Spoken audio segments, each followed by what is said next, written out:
கொடுக்கின்ற ஒரு தெய்வம் ஆஞ்சநேயன், நம் குறையெல்லாம் தீர்க்கின்ற ராமதூதன்.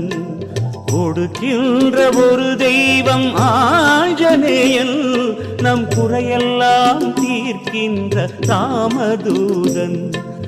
எது கேட்டால் கிடைக்கும் என எண்ண வேண்டாம், எது கேட்டாலும் அது கிடைக்கும் ஐயம் வேண்டாம்.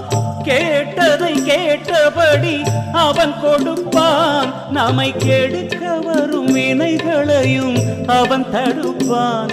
நம்மை கெடுக்க வரும் வினைகளையும் அவன் தடுப்பான். கொடுக்கின்ற ஒரு தெய்வம் ஆஞ்சநேயன்.